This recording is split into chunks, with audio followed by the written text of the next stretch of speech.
Okay, we're live.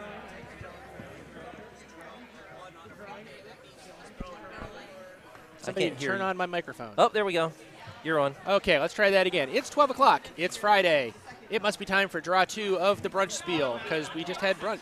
Eggs Benedict, asparagus. It was good food. You should be here. You're not. You're listening on YouTube. My name's Alan McNeil. I'm here with Bo Doer. Todd Trivet. Yep. All right, and we are here doing Draw 2 of this USWCA 5 and Under tournament, the winner of which will qualify to go to the United States Curling Association 5 and Under Nationals later this year, somewhere out west, California, I believe. We will be focusing this draw on Sheet B, our feature game, which will be between Mimosional Rec, a Potomac team shooting the Red Stones, Jennifer Skidmore, Lena Hornlein, Elizabeth Tigner, and Skip Kristy Bellefontaine. They will be playing the Broomstone'd team. They'll be throwing the Yellowstones. They have the hammer in this first end. Nathan Woolsey, Jarrod Smith, Alban, Celiku, and Dillon Wright.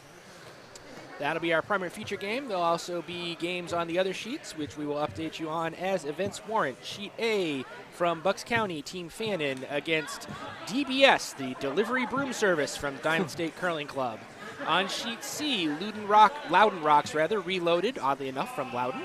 And You Can't Handle This from the North End and Jersey and Diamond State Curling Clubs.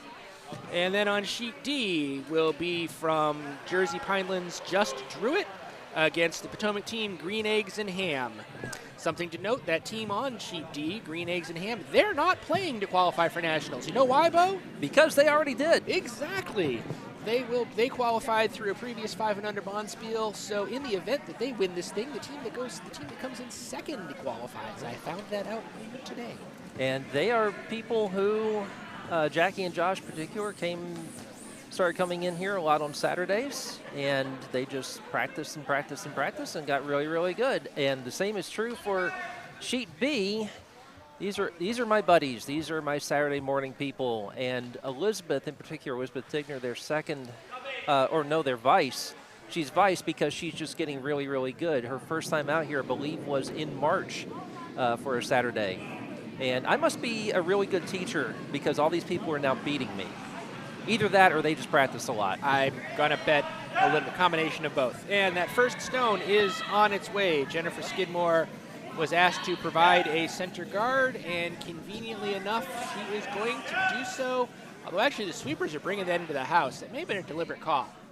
I didn't actually see Kristy call a depth on that. I know she wanted the center line. I thought she wanted a 3, but in 5 and Unders, it is frequently a strategy to go into the house early on the assumption that the other team's lead can't hit.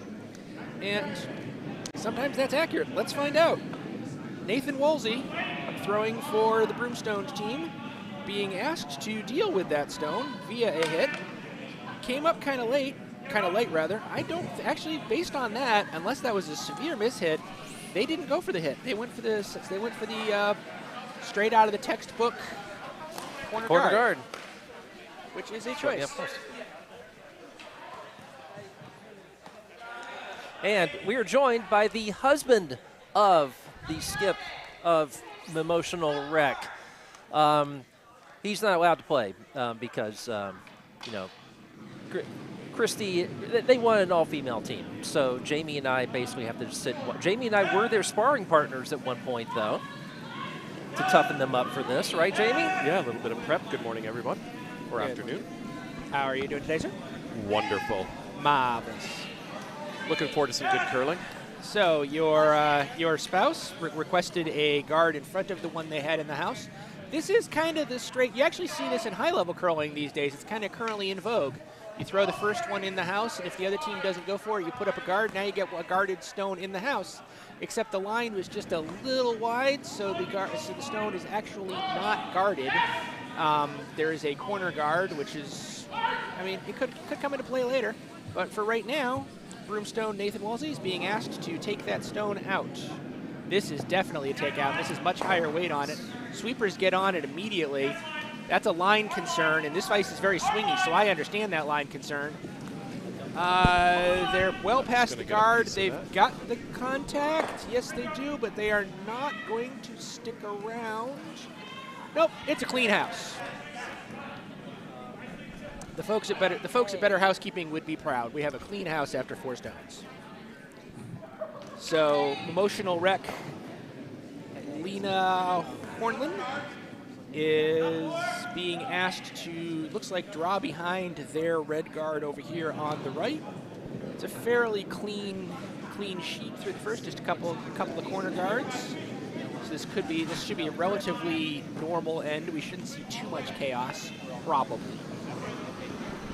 Please note, probably. Sweepers are on it as though they feel like it's a little light. I understand why they feel that way. This feels like it's only going to be about a 2. It is going to get behind the other guard. Actually, it didn't. It tapped off the little guard, so they now have 2 guards over there on the right-hand side of the sheet.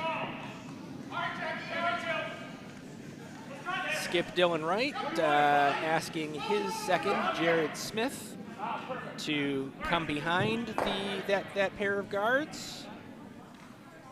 That's a pretty reasonable line call for that, in my opinion, based on what I saw in game 1. Jarrod's slide, pretty good form, a little unstable on the delivery, a little shaky, but not bad.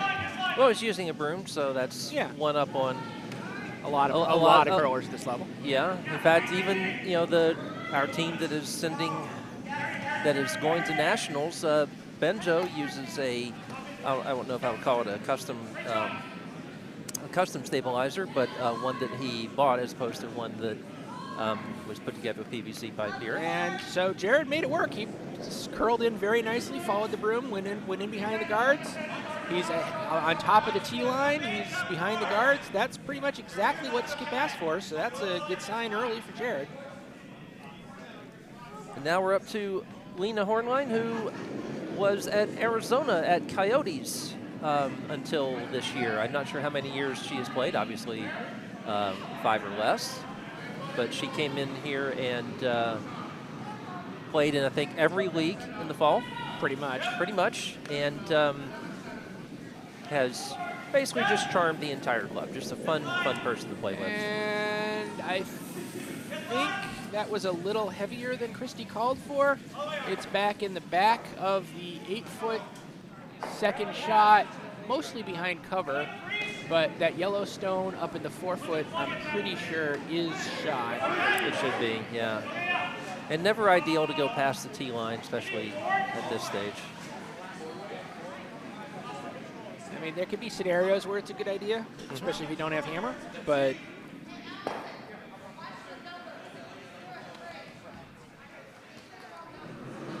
early signs for this end are looking kind of promising for Broomstone'd. They're currently lying shot behind cover and getting ready to throw their second. Second is on its way.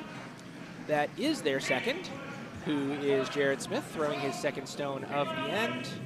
He basically kind of wanted to tap and sit on that one that Kristy just threw. Or actually, no, apparently it was just a nice straight peel out, which is exactly what happened, except, oh, it's the worst stone in curling. The stone is not out of play. All the skips can do is kill themselves by tripping over it. Oh, they decided it's out. Okay. And as Alan once told me, if 2 skips agree, that is what the rule of the game is. Yeah, so. I mean, they were both looking at it as though it was like, is that over the line or is that not over the line? I'm guessing they both decided it was over the line. From our angle, a little tough to tell, but I believe them because I am legally obligated to. And Elizabeth up now, her progress over the last 3 or 4 months has just been great to behold. And actually a good shout out to Howard Griffin, who has worked with her a good bit, and she's just been very diligent about practicing and was lead on my Friday night team, and by the end was pretty well bossing me around. That was a solid tick off of that top yellow. It may not have been deliberate, but it worked out nicely. That is currently shot, and it is pretty behind the cover, although it's exposed. It's probably a quarter exposed. They're going after it at hack. Dillon Wright asking his vice, Alban Celiku, to take it out with a hack. He has a very smooth delivery. A little bit of a knee drag, but that's not surprising at this level. Everybody drags their knees at this level. Not me, because I basically kind of squat all the way through. Okay, everybody who's doing it right drags their knees at this level. However, too much on the oomph, not enough on the curl. The stone flashes through the house. Red still lies 1, Mimosional wreck, rather. I like to think that I have kind of a Schuster-esque kind of upright delivery, except that my legs are under me rather than behind me. And you're also short 1 gold medal. Well, there's that. I heard from John Schuster recently. He is co-owner now of a soccer team in Duluth. Okay. Yeah. Well, he knows I'm a soccer guy, so I do not have a response to that. Yeah. So every time I've been talked at by John Schuster, it's been to yell at me, but that's because he didn't like a call I made. So Kristy is asked Elizabeth to throw up basically a guard, actually not basically, about a guard, to protect that shot stone, and it is pretty well placed. That path is definitely closed. The way is shut. It is guarded by those who are red, and they shall keep it. Lord of the Rings reference already this time of day? It's our second game of the day. We got to start going somewhere. So Alban is attempting to deal with that guard in an efficient and timely fashion by peeling it out, but he bounces off of that other yellow, and that is an interestingly placed stone. yeah, It is not factoring in the scoring at the moment, and it probably won't when it's all said and done, because that yellow stone that's currently the second shot in the back of the 4 is behind some cover, and it's not, and the red stone in the back has got it, it's not takeable. So that, barring chaos, that side of the house is pretty well locked down. Now, who's the skip for Mimosional Wreck? Do we know who she is? I think it's Kristy. Kristy. Just waiting to see if you guys can pronounce it quite Kristy honestly. Swanson. Kristy McNichol. Kristy Nichols. Kristy. I don't. B something? Might be B something. It's not bait, I'm pretty Kristy Bellefontaine. Yes, that one. Probably one with one less E. Yes. And again, Kristy's husband is sitting right next to us. And about to slap both of us. sure. Quietly behind both of them. And I don't blame him. She's basically looking to put up either that line is definitely a drawing line. I'm not sure if she's guarding or if she's intending to score with the stone. She called for the guard on She did that. call for the guard? Okay, that's probably the smarter call because a scoring stone would actually be dangerous. So Yeah, not set up. probably best to try to steal her one. With hammer, she'd be forced. No? She doesn't actually have hammer. They Oh, just didn't the move hammer is the out of thing. place. Then, yeah. Yellow has the hammer. I'd Oh. be guarding that steal. Okay, all day. we. Yeah, we've got it. We've got it right. We've got it right. We've got it right. They've That's got right. it wrong. Todd, my fellow Dookie, is on top of that. I'm pretty sure it has nothing to do with the fact that you graduated from a second-rate basketball school. Ooh. Well, this year, no. This year they're third rate. I've actually always wanted to see an NIT game in Cameron, and this might be the year. Yep, definitely. Being a Syracuse fan, I've seen them. They're not that much fun. Gonna see them again this year, probably. All right. Well, Syracuse, fine journalism school. Broomstoned, rather, who is from Broomstone's, although Dillon Wright's wearing a Merrimack Valley jacket, so apparently they've got some sort of dual citizenship thing going on. Pretty upweight shot. Is definitely trying to deal with that guard. He wants, I think he's trying to do a raise take. Can you do, And do a he's double? close. Yeah. He's close. He Stuck on he the actually, I mean, technically he got the raise take, but Yeah. the razor did not go out. It is now the shot.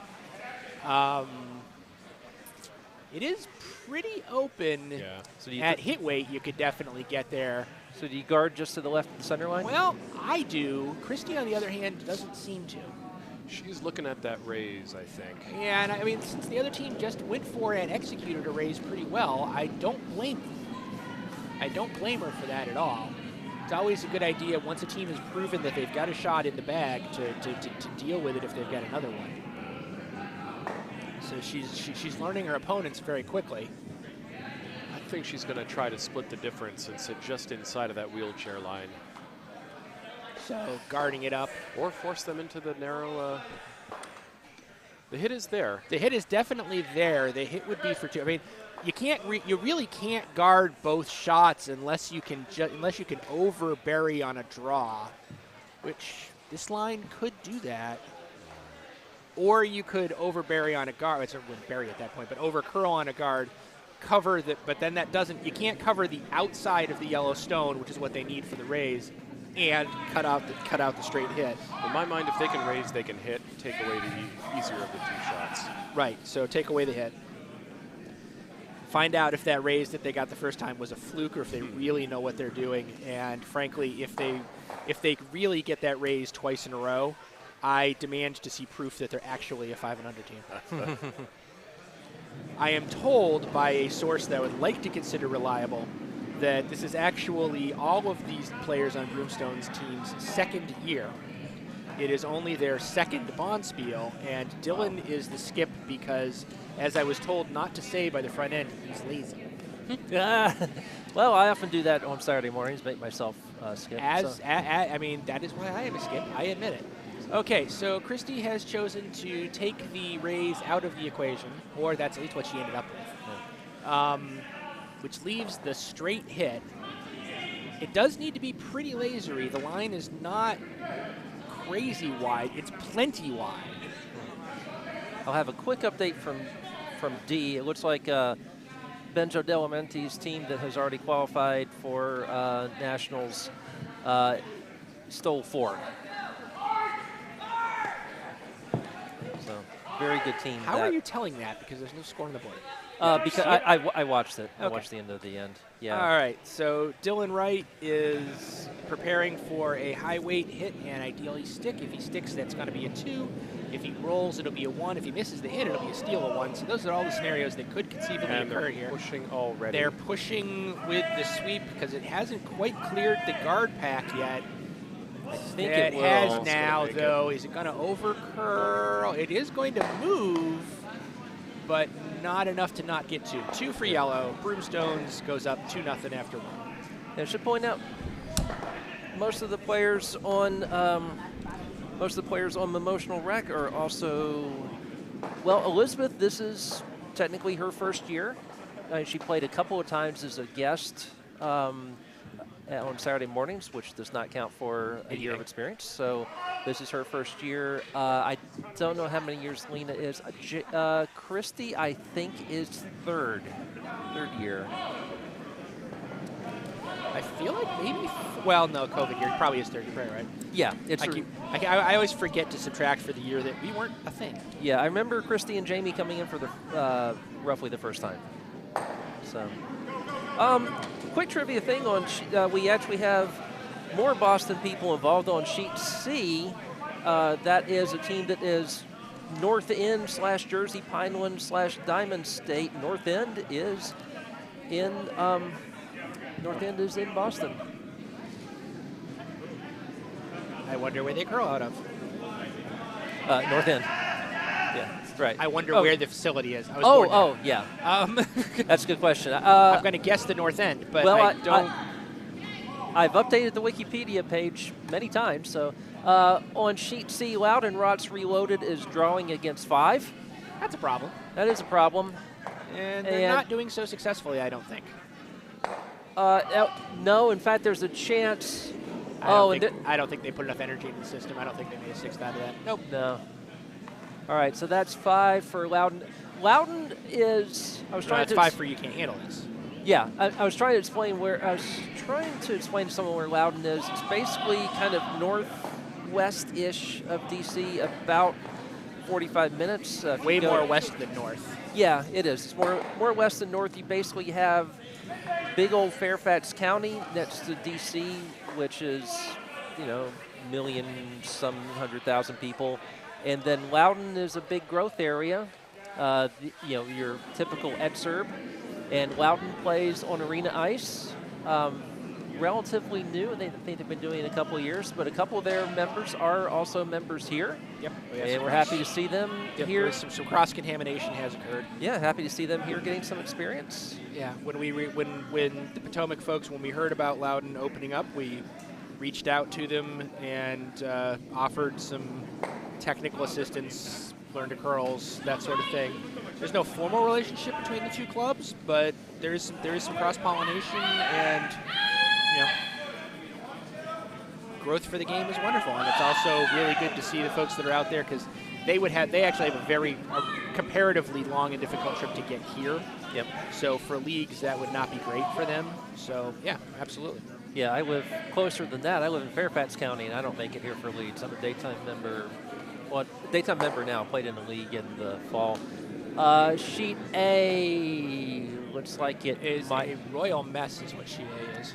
Yeah. Does Broom Service? The end is over. They're trying to figure out the score. Yeah. There was a draw for Team Fannin for one more than they already had, which I think was 2, so I think their draw was for 3. Do you know if they were successful?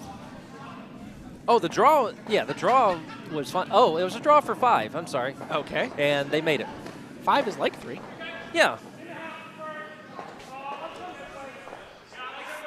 Delivering broom service, more people who play up here often on Saturdays because Paul Sandin and Jennifer Ying come over from Diamond State and play here. Diamond State being in Delaware, which is the next state over. That's right. So it's not that much of a trip. I mean, it's a trip, Yeah. but it's manageable as long as you don't mind paying tolls. So a lot of crooked numbers on the board after this first in across the 4 sheets. But we are watching the closest game. Yeah, we're watching the only game where 2. Yep. Because we have a pair of 5s, a 4, and a deuce. If you had a 3, you'd have an inside straight draw.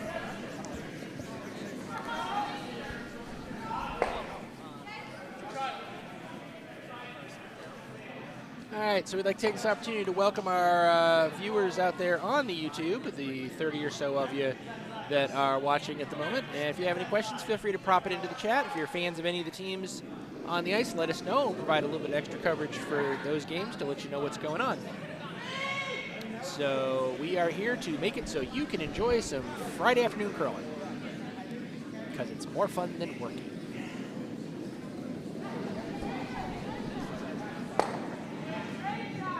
Nice little takeout and roll inside by Mimosional Wreck second Lena Hornlein.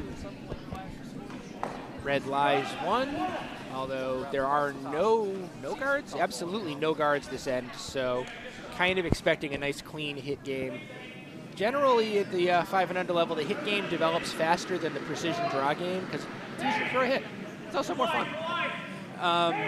So usually you kind of expect to see teams willing to take on the hits. I believe this was an attempt at a hit. It did not quite work.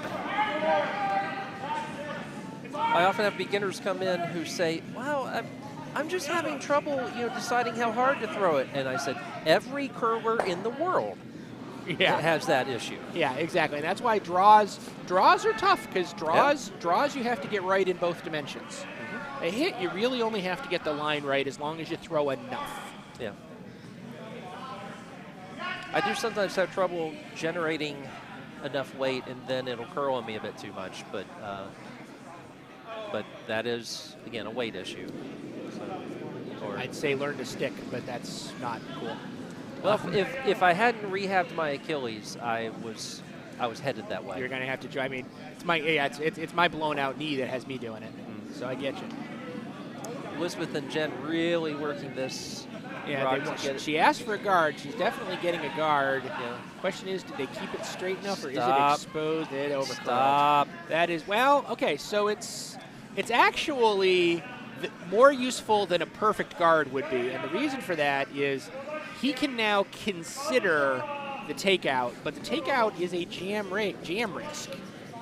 So it actually, if it was perfect, he probably wouldn't consider the takeout. Now he can consider it, and he's either going to, actually, in this line, he's going to peel the guard. He's already on it. He's already on a peel. He's already on a guard peel.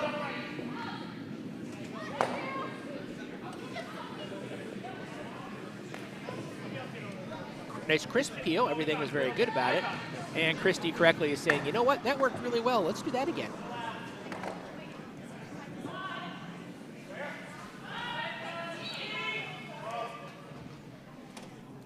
So is this still Lena throwing, or are we on set? No, we're on 1-5 scripts now. This is now Elizabeth. Yep. Elizabeth Tigner throwing her first.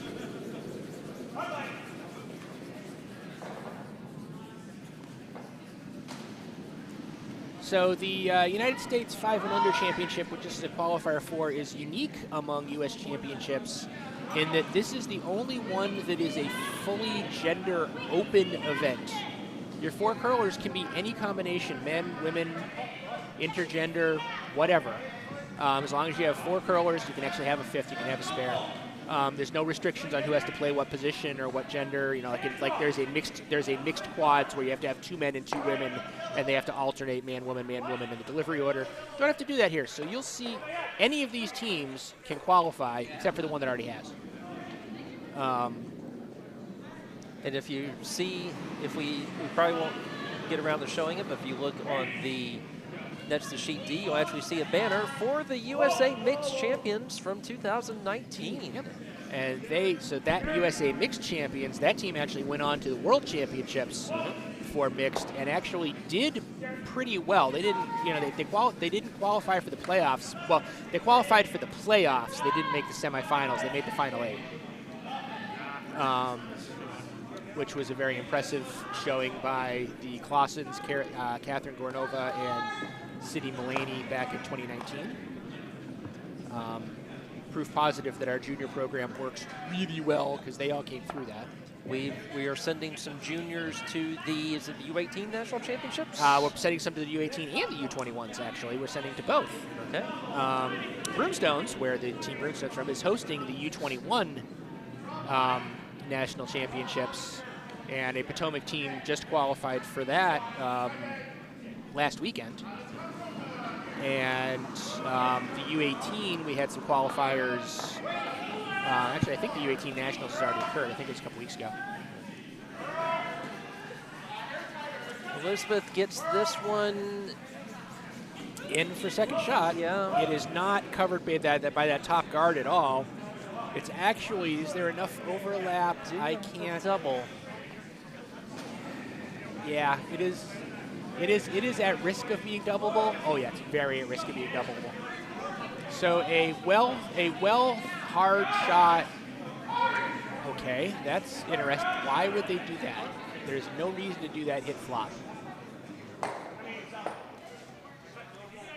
Why would they do a hit flop? Okay, they're not doing it. They just looked at it. They changed their mind on that. Okay, a well executed third-ish or so on the outside hit of that redstone should take both reds out. And the shooter, you probably lose the shooter because you're only going to have a third, so you're still going to have a lot of momentum in the yellow stone. But deals with both reds. That's you claim the box because it's double. And B, you'd be lying at least 1, and your shooter might stick around in the rings. So you're saying it's a Visine shot because it's going to get the red out? Yeah, I am. Okay. Actually, I'm not, but you did. Okay.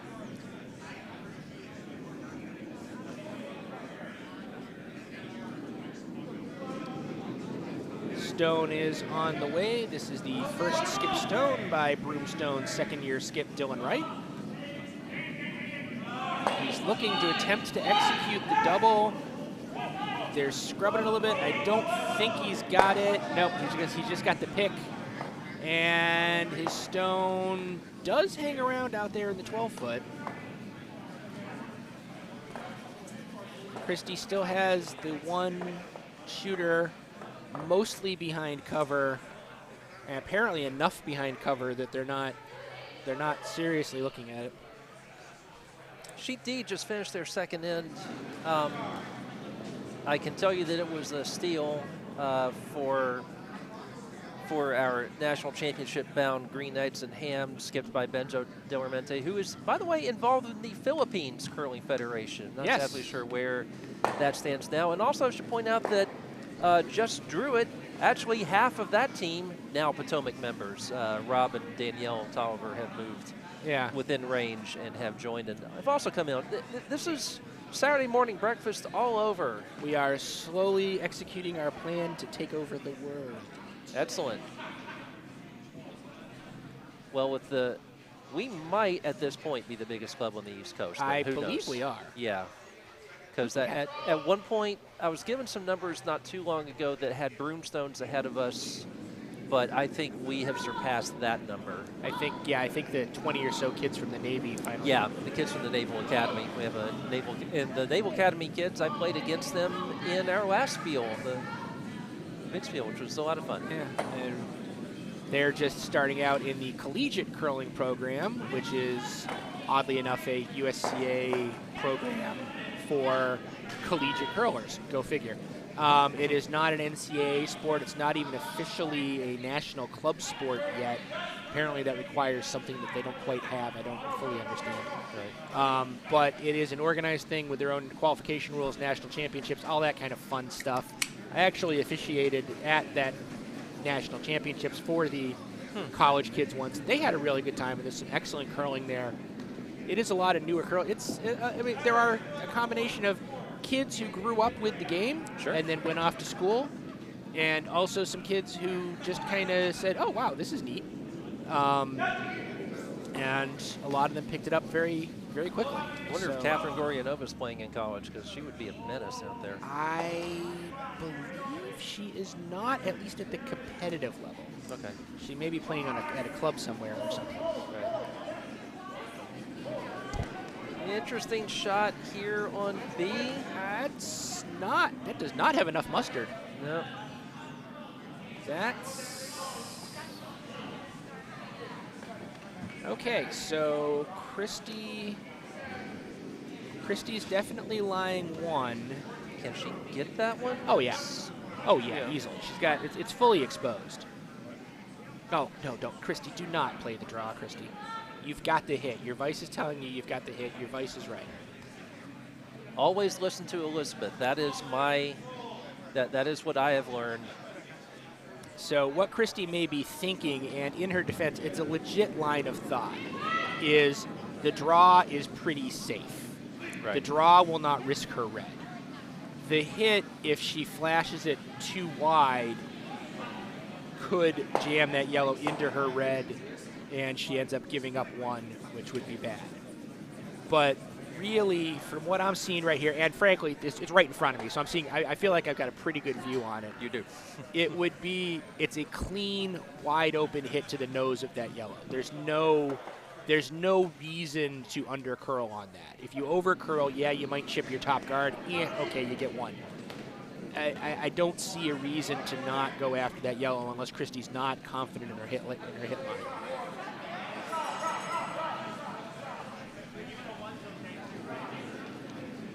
I'm trying to flash numbers to Jackie Sharp to try to get a score update from D. They're the only ones in the third end, and they're flying in that game. I mean, one thing Benjo, having seen Benjo play a couple times, one thing that I will definitely say about he makes a decision and he goes with it, and he's almost always right. I haven't seen him set a foot wrong. Yeah, and of course we say that as we're watching Kristy and Elizabeth finally not be decisive. Right. Yeah. And I don't understand this. This is a tap draw. I'm judging solely from line. Oh boy. This has to be dead accurate, and I'm not even sure that it would work. Yeah, I mean, if she throws back 8 weight, it will work, as long as she gets to approximately the nose of that yellow stone. Yeah. But what I don't understand is, if you're going to have to get to the nose anyhow, why not come up a little bit and at least do a hack weight hit? You know, if you don't feel confident in your laser weight, which is understandable. Yeah. Still at least throw it's a shot with more margin for error in my mind. Now, on the other hand, Kristy knows herself. She knows her game. She knows what she can do. She knows what her team can do. It may be the right call for her team.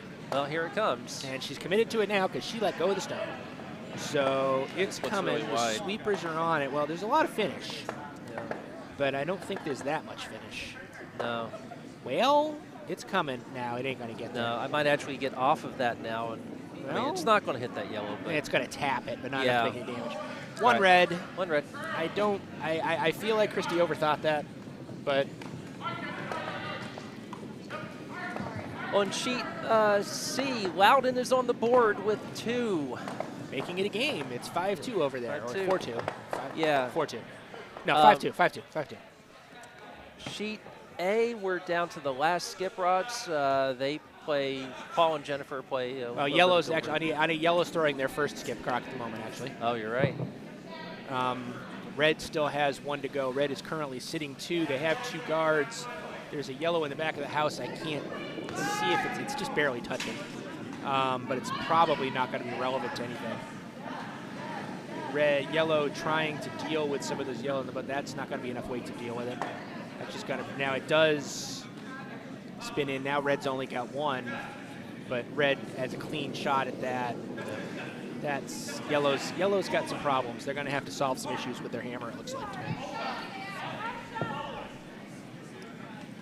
Our lead rock from Jen on our featured game went kind of wide and heavy, but there is, as I've been calling it, the sand trap on sheet B right there, and that might be what happened to our screen. Swap it across, it's fine. Okay. And, I mean, okay so T-line over there on the left. Okay. All right. That, I don't think that was what she threw, but it's what she got. I don't think it's what she called, but it's what she threw.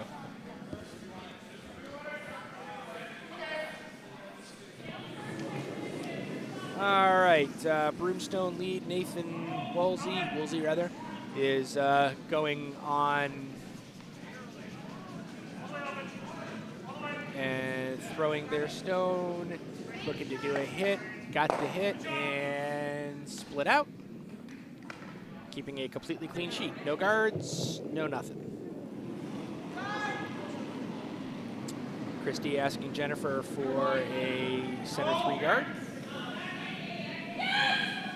Red's last stone over on sheet A is coming down the sheet now. Like I said, they're going for that heat on that yellow. If they get the hit on that yellow, it's going to set up a big number. They got the hit. Currently, red is sitting 3. Yellow has their hammer. They do have an open hit on the top of those 3, so they at least have a cut down shot. But I don't think they have a viable road to a score. So it looks to me likely that red is going to extend their lead over there on sheet A. You're muted. You're muted. I apparently was wildly wrong on sheet D. I'm told that that was actually 3 for yellow in the second end.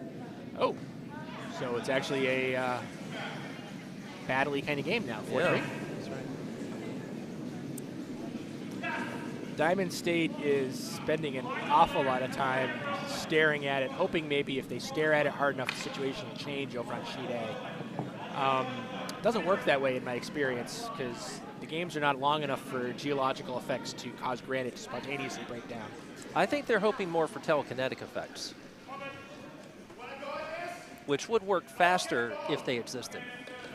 Truth. So Sandow is positing a world in which he can spin the shooter at approximately 600 RPM, causing it to top that first stone, spin across over into the second one, putting enough force in the system to clear all 3. That's Newton would look at that and go, yeah, no. Einstein would say, well, you can do it, but you need to get to E equals MC squared levels of energy. And computer science guy would say, we can model this, it ain't happening. Maybe if it gets into the middle with enough centripetal force that it generates a shock wave that spins the other redstones out? I mean, that would be Newtonian. I suppose it's possible. But I'm a stick curler. I ain't got that kind of weight.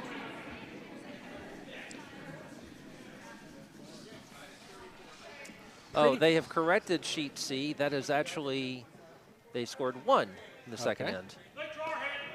There may be a bit of confusion about how the scoreboard works. Because, again, they are very new curlers, but enthusiastic and a lot of fun people. All right, so the stone is on the way on A. Judging from broom placement, they're trying to do a double to take out 2, and at least it cuts down to 1, which is probably the best that they can hope for at the moment. This is on the stone is on the way. Unfortunately, it's on the guard. Now, is the guard going to raise and do something useful? It's going to pop.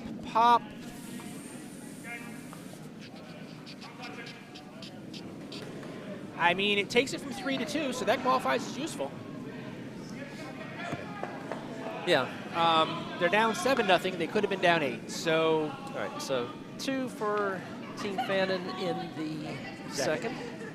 Slight improvement in the straight. It's still bad, but Yeah. it's a better bad. As Huey Lewis is saying, sometimes bad is bad. All right, Lena. Back to our feature game. Emotional wreck second. Lena Hornlein throwing her second stone?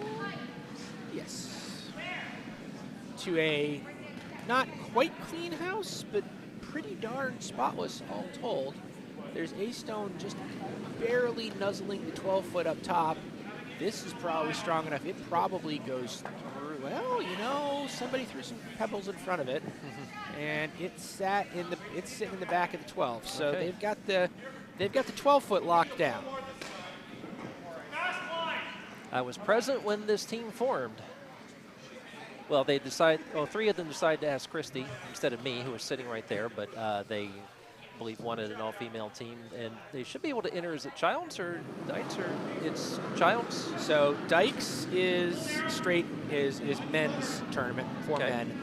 5 and under. 5 and under. Childs is the women's. Right. Kaiser's mixed. Kaiser's mixed. Yeah, because I remember I was almost set to go to Kaiser one year. And When it those was are that all- triangle, and unfortunately was not put on a team. And those are all GNCC specific events, which is the Grand National Curling Club, a predominantly East Coast group. There are starting to be members all over this, including apparently Las Vegas is apparently in the process of joining. I've not heard that. I'll need to update the page. I They're like I don't- In-N-Out Burger. They're leaving their leaving their traditional region a little bit. Yeah. In-N-Out Burger come the other direction, of course, from the West Coast into, I believe, Tennessee. Right. Which is too bad because they are not Five Guys. That is true. Nothing is Five Guys. Nope.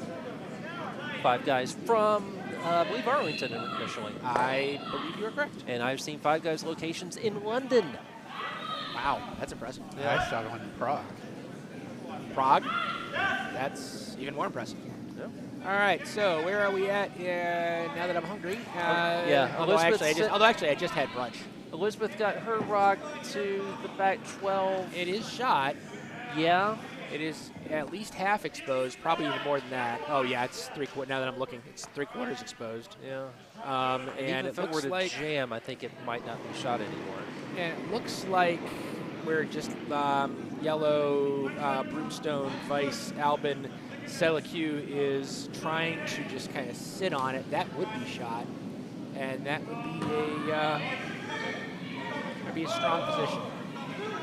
We're already on hammer on D. Benjo throwing a fast Benjo game. throwing to take out a yellow and get, I believe, 4 if he And sticks. yellow flashed through. They made a little contact with that red, but they went through Naz. So that yellow stone is still technically in play, but it's probably not scoring. My money's on Benjo has realized that the national championships is going to be played on time clocks. So he and his team are working on their pace of play. And they got 4 in that end. So we have trades of big numbers on sheet D. Our scoreboard's not going to be big enough to hold that game at this pace.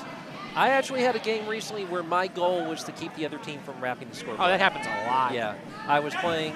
Sometimes you have random draw teams. I had a team with nice people, can't fault people, but the front end I was playing with over 6 ends, maybe put about 3 rocks in play. That's a little lower than average.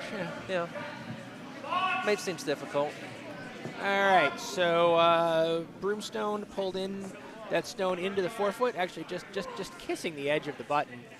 It is not covered behind. It's not behind anything, but it does have lots of protection behind it.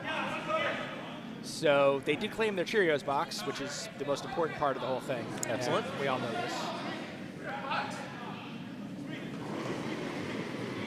Oh. Except it didn't last long because Benjo just grabbed it back. Benjo said, "Hey, that's my shot in the 4-foot." For those of you who weren't here when we explained it at the beginning of last draw, the box is a little mini game that's being played here in the first round draws, where starting at the beginning of the draw, any shot that is a clean draw to the forefoot or a double takeout of 2 opponent's stones entitles you to happily yell box and claim the box of Cheerios that is currently floating around now behind sheet D because it's in Benjo's possession. At some random point later on in the draw, the coordinator for the Spiel, Christine, right? Christine Dobbs, will ring the bell, and whoever's in possession of the box at that moment wins the fabulous prizes that are inside the box. What are those prizes, you ask? I don't know, I answer. And I don't think they know either, right? It's a surprise. The players do not know. Well, Christine presumably knows because she filled the box. I know from the last one because I won it for our team. And what did you get, he wonders? Yeah, a bunch of little jellies, a gummy donut, Oh, nice. a bunch of hot chocolate, different flavors of hot chocolate drinks. I now have box empty. Oh, and a bottle of champagne. Then I definitely have box empty. Okay, so stone on its way for Emotional Wreck. That is Kristy's first stone of the end? Correct. It is a little hefty, but it's going to wreck on that. Well, it's not really wrecking. It's going to tap that thing in the back. So that actually could be interesting. That stone is hanging on in the back. If Kristy could deal with that yellow stone up front, that's actually a recipe for a big number, which is probably why Dillon Wright is planning on doing something about that. What I am not sure of is he planning on throwing fast enough to knock those 3 stones out of play, or is he planning on drawing to the tip of those 3 stones? If he does that, he'll be line 2. And if But that is not enough of a broom for a pure draw line, in my opinion. I have been wrong before, regularly. could be throwing bumper at that.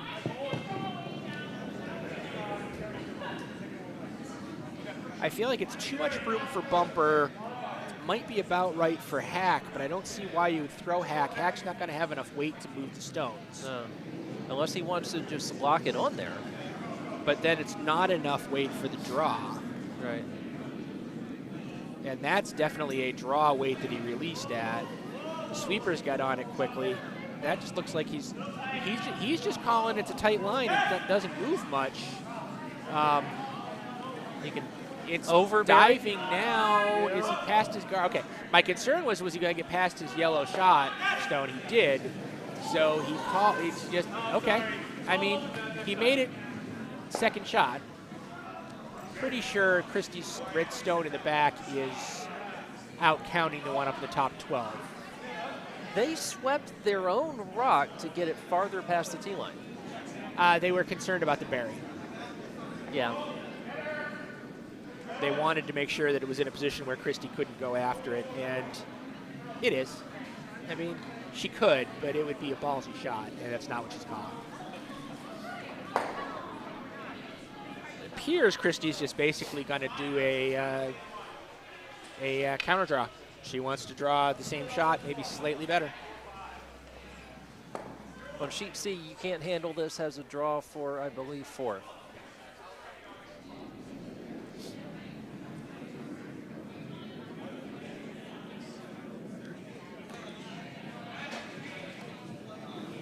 Kristy Bellefontaine's final skip stone of this third end is on its way. Sweepers are on it in an attempt to keep it straight because they want to make sure they're past that yellow up in the top 12. So far, the line's looking pretty good as long as it doesn't duck. Still looking pretty good. I feel I'd get the sweepers off of it. You're clear of the guard. You don't want to overdo it. You overdid. Well,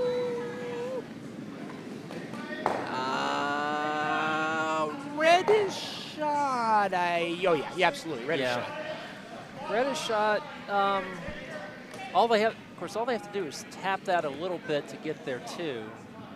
Yeah. Or yeah, it wouldn't be 3. No. Well, okay, it could be 3 if they tapped it enough to. No, never mind, it wouldn't, because if they tapped, if they run that into the threesome in the back, the red that they're tapping is still going to be. Yeah. So it's really their call is a draw for a light tap draw for 2.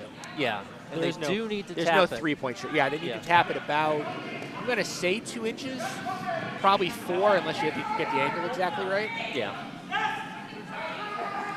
They're kicking rocks away on C, and unfortunately I did not see the outcome there. All right, Dillon Wright's stone is on the way. Feels light. Sweepers agree, they get on it hard. Yeah. Sweepers are taking a look. I think They're calling for a push. Here comes the dive. It's got it. It's where it needs to be. Yeah. It's enough. All Yep. right. 2 yellow. 2 yellow. Well executed by Dillon Wright from Broomstone'd. Puts them up 4-1. Yes. On sheet C, that was indeed 4 for You Can't Handle This. So they are up 9-1 after 3 ends. We chose our feature game well, it appears. Indeed.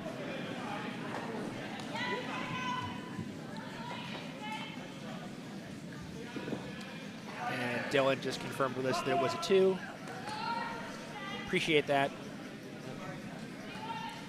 The only game still in the 3rd end is on sheet A, where they have not yet thrown the first skip rock, because there have been some deliberations there that have lasted about as armistice thoughts in Korea. Which are now in their 6th decade? I was going to say 49th straight year? Or not? 69th? Let's see, 53 to 2000, yeah, 70. My dad was in that conflict.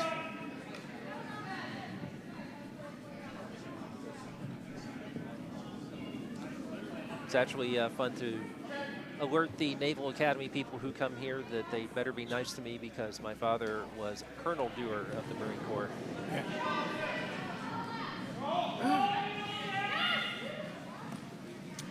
So, yep, still working our way through A. So this is just a good opportunity to remind viewers of the time limit at 2 p.m.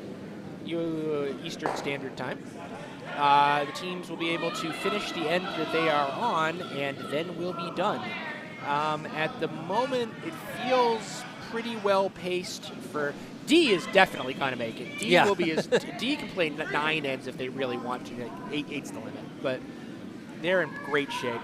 The games on C and B are probably okay.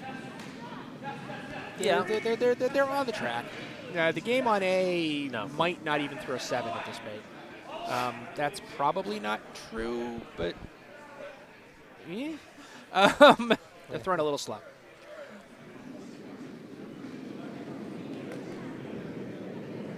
Now, in their defense, there were a couple of tactically awkward situations. Indeed there were. But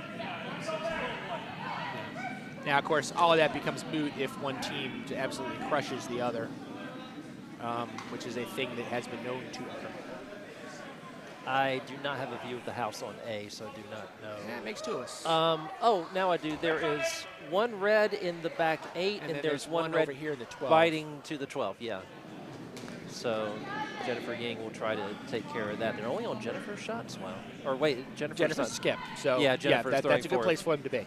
Yeah, they said they might switch their order around. Paul is technically the skip, but Jennifer is throwing 4th. Okay. What Jennifer was telling me was correct. Well, judging for the fact that Jennifer just threw, that seems to be, at least for this game, well, Jennifer certainly is 4th, and I believe Paul is still the skip. So, but they were in some... I know Paul and Jennifer were the ones having the significant conversations earlier, so I believe that's correct. Indeed, yeah. And this Broomstone'd, I'm sorry, this was a Mimosional wreck stone through the house. Tried to draw around the 2 yellow stones that are up in the top 8, but a little too far. Yep. Kristy might want to start thinking about hitting those instead of trying to draw around them, because she doesn't have hammer at this end. So, knowing this team, I would have still played the draw there. Sure. At this stage, yes. I know, because I know these players quite well. Sure, absolutely. Yeah. But strategically, you can get yourself in a lot of hurt chasing a draw that your team isn't making. while the other team just continues to do exactly what they're doing, which is piling into that pile up front. Now that's a guard. That didn't actually change the scoring, but it did make the hit challenging. I mean, I feel like this is probably a good time to nail that top one into the 3 and watch everything go boom. That's not quite what Kristy's calling. Kristy's calling to go into the back of it, which is also a legit strategy. You just need to make something in that yellow pile go, change up the angles, create some work. Sheet D has paused for a massive deliberation, but it's not Benjo, so it's not that much of a surprise. Yeah. It is tactically difficult over there right now. Lena's trying to take out this one at the back. She was trying to, but I think she's wide. I think it's going to be a flash. Yep. Yep. Kristy, Kristy called that for a little too much curl at a hit weight. Yeah. And I believe actually Elizabeth actually threw that a little wide also. That was Lena? Lena. That was Lena. I'm sorry. Jennifer Ying is throwing the hammer on A, by the way. She's drawing against 3. And that's heavy. That's heavy. Oh, boy. Yeah, it is. Well, on the other hand, there go the sweepers, so I'm lying.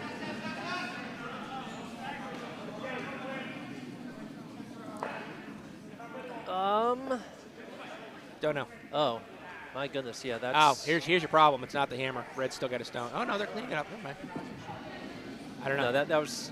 Yeah, that was hammer. I don't know if they're going to... I do not know what happened. They're kicking them away. Yeah, a red stone is... a yellow stone is getting ready. No, that's... I don't know. Yeah, we'll have to see them... a red stone is being pushed to the hack. So red scored.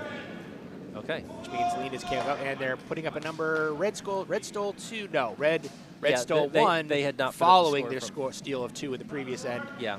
Making it an 8-0 game after 3. Right. So that was a 1 for red on sheet A. All right. All right, Lena taking another shot, and it looks like Kristy maybe gave her a little bit less ice this time. Yeah, but I still don't feel like it was enough less ice, unless this starts to cut suddenly. It looks like there's less weight. So that is true, but it is still not going to make contact with those yellows and too heavy to hang around in the house.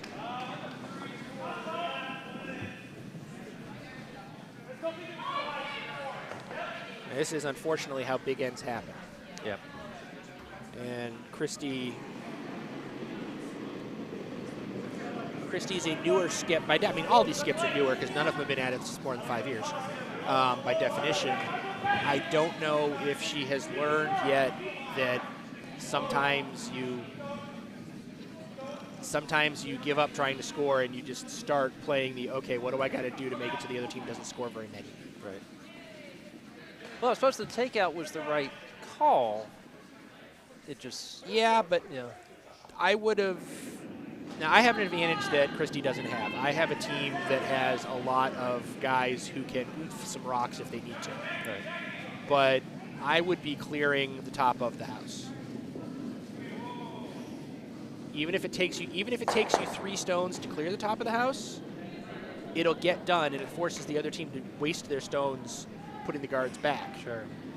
So but it looks like the call here is a draw. The call here is a draw. Now, don't get me wrong. If they execute the draw, it's beautiful, because now the other team has all the problems. But you got to execute it perfectly, and this is not going to cut enough, I don't think. No. And it's going to be too deep. Yeah. Far too deep. So it's in play. It might matter later, but probably not, because those 2 yellow stones that are at the top of the house, there's not enough. At this point, there's not enough stones left to get rid of them, really. Yeah. So Kristy may have backed herself into a corner while she's is trying to find the hero drop.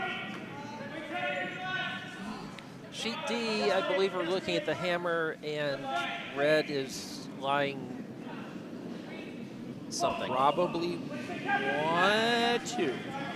I feel like 2 from my angle. You have a better angle than I do because I've got someone standing in my way. Oh, yeah, definitely 2. And the stone is coming in, and flashes. All right, so Benjo that's going to steals 2 more. Yeah. Possibly 3, probably just 2. I think just Pretty 2. sure just 2. Yeah. So that's going to make that a 10-3 game after 4. That's a little painful.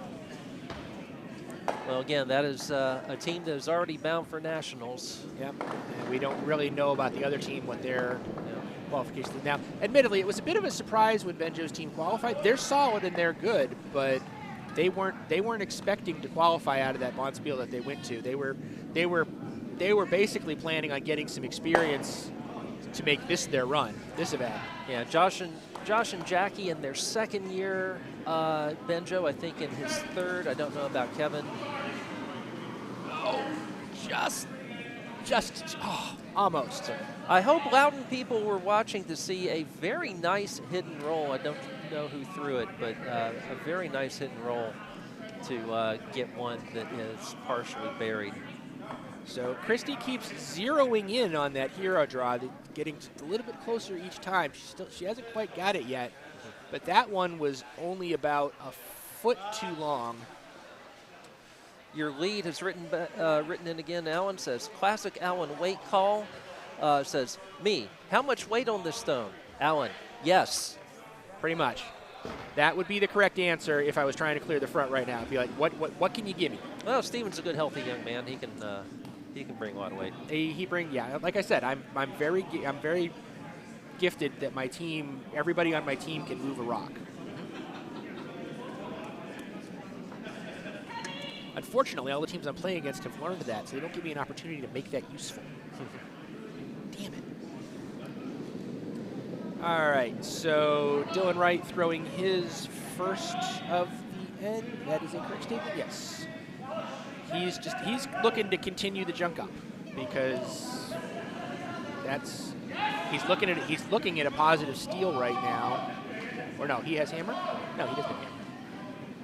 He's not. He does not have hammer. Confirmed 2 red on sheet D, by the way, from the 4th end. So, yeah, Dillon is just looking to add to the steal. Almost got shot out. I guess maybe he got shot with that finish. Where? On B? Now, I mean, he is shot. He has been. He probably finished, no, he's probably lying 3. Now, what he's given Kristy, if she wants it, is rather than the hero draw, she's got an in-off. And it's fairly trivial. And that looks like what it looks like what Elizabeth's at least trying to talk Kristy into. I think that's a shot at this level that people kind of psych themselves out of sometimes, when they think it's too hard. And it is. I mean, it is incredibly precise, but it's no more precise than the draw really needs to be at this point. So if you're gonna commit to the draw, play the in-off, because the in-off is more likely to get you to the button. And even if you miss it, you probably jam on your red in the back with the line, so you've got that stats in there, which actually cuts out 2 yellows, so that's beneficial. The in-off has a lot to go for it, whereas the pure draw, if you get it right, great. But if you don't get it right, you're opening yourself up to a roll to hurt. Sheet D has hung up a score for the 4th end, which is unusual because they have not finished playing it. Yeah, they have. They're in the 5th. They're going that way. 5th end would be going away from us, which is what they're doing. No, they're coming toward us. On sheet D? C. Oh, C is different. Yeah, and they have realized they're taking it back. And they're taking it back, yes. You said D. I'm sorry. Don't confuse me like that. It's too easy. So again, sheet C hung the score for that end without it being over. I guess. Oh, they didn't realize that yellow has hammer. So on sheet B, Kristy's got her shot. She's going for the hero draw from the other side. I don't like this shot. I'm gonna be honest. I do not like this shot. If it were to really bite, if she proves me wrong, it will be stellar. But it would be This is the more difficult of the draw. They haven't been throwing it on this line, and they don't have the backing. The other line, they had backing. And they're really sweeping it past the guard. And they're not past the guard. Are they? Not quite. They're going to kiss in. They're going to get shot out of it, but they're totally open. Wide open. Totally exposed. So that's the likelihood of that stone being there in 45 seconds is completely determined by how long it takes the skip to get back to the hack. Yeah. See, if it were me, it would take a while because I'm not adept at sliding along. Yeah, like that. but that's, basically the shot was obvious. The hit's going to happen.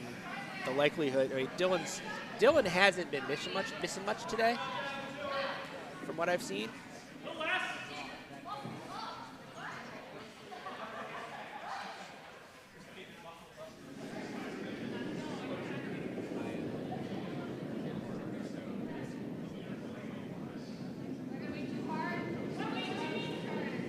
Stone is on its way. They got a straight sweep on it pretty quickly. They're trying to convince it to go straighter. They got off of it too late. Because too late? Yep, they're already on the top guards. They're going to promote a guard. Guard, tap, tap, tap. Get out there and sweep, Elizabeth. Got it. That's enough. Swept, yeah. Red is still lying. Yeah, Red's lying 1. Okay. With the hammer, she has a draw to get her 2. Yeah. And that's probably the correct. Which way do you do this? I watched the hammer on C, by the way. It basically raised a bunch of stuff and didn't affect the outcome, which is yellow 1 apparently. Yellow 1. So that's a 10-1 game going on over there. Okay, so Elizabeth is looking at. Elizabeth is doing what most skips tend to do, what new skips tend to do, which is look at the possible problems that the shot that she has in mind could cause, which is a good thing to do. First do no harm, right? Right. Not sure why they're looking so intently on this side of the ice. She can't be thinking about trying to draw through that little port, is she? I think she's thinking about the in-off, using that little port. Going in off the stone that she's basically standing right by and using that to roll into position for a second score. It's no more complicated of an in-off than when I was strongly advocating that shot previously. So I still say it is a good shot. Kristy does not appear to be a believer in it. So you just glance off that yellow that is straddling the 12 and the 8 and land into the 4. Correct. And the other option is to draw the other way, which she just threw. Also correct. And get inside the one she just threw. She doesn't even need to, really. Yeah, that seems like the less potential, it has less potential for harm. So the only real potential for harm there, but it is a very real potential for harm there, is if she overcurls, it wouldn't take much tap on that yellow on the center line to make it in a shot. So if she overcurled on that and made contact with that, the possibility there is very real there. Right. Whereas coming this other way with the in-off, there's no real risk of promoting that yellow to be shot. She could do it, but it would be a major. If you had to do it on purpose, it would be a 5% shot. Doing it accidentally, it's about a 30% shot because that's just how curling rolls. Yep. But I have done shots like this before because you hit the one that's full 12 and at an angle that catches the one that's in the 8, and you could still tap it up. Yeah. There's down there. They're actually looking to use as the object the one that's straddling the 8 and the 12. Right. But if it overcurls, even if they overcurl and it kisses it off more or less straight to the left, what Kristy's betting, and she's probably right, is that the gear effect, her stone will then kiss off this yellow, but not in a way to put the yellow into the forefoot. Sure. It would just move the yellow more or less straight left. Yeah. And all of the various gearing would result in her red stone spinning in and probably still being second shot. Okay. It's actually a surprisingly safe shot. And we're never going to see how it's going to go because that's not what she's doing.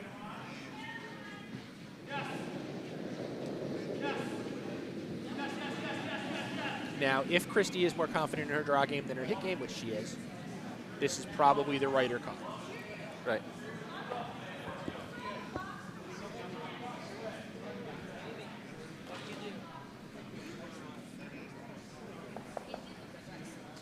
Do you play the in-off on the right, or do you do the draw on the left?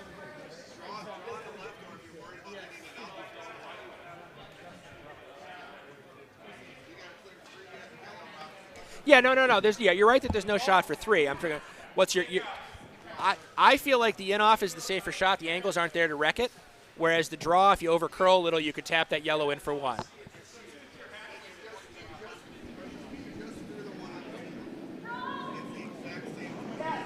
So we're getting some expert opinions from some of the kibitzers in the gallery. They think Kristy's making the right call. They're probably correct. I'm concerned based on what I'm seeing right now. The stone is on its way. Oh, boy. Right now, I am concerned about a tap on that yellow. Yikes. I'm very concerned about a tap on that yellow. My goodness. Keep sweeping it straight so you miss that yellow. That's the correct call. That's the correct decision. If you miss that yellow, Just missed it. Far better to have overswept that and gone long than let that wreck into the yellow and score. So that was, if you were going to fail, that was the correct fail. Good line call from Elizabeth. Yeah. The right decision was made in the house. Yep.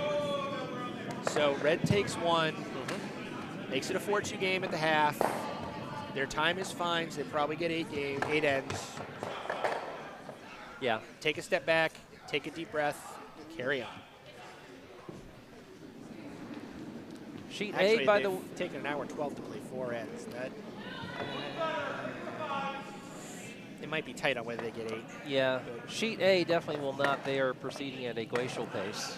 Yeah, but the way the score is going on sheet 8, they're not going to I don't think, play 8 this is not going to go. Frankly, the way the scoreboards are looking, the only game that really has a significant possibility of the clock mattering will be sheet B. Yeah.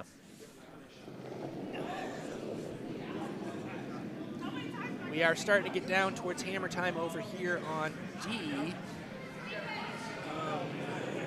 I mean, it's not exactly the hammer yet, but we're in skip stones, I think. Yes, we are. And this is the first rock being thrown by Drew Gaudette from Jersey Pinelands, the skip.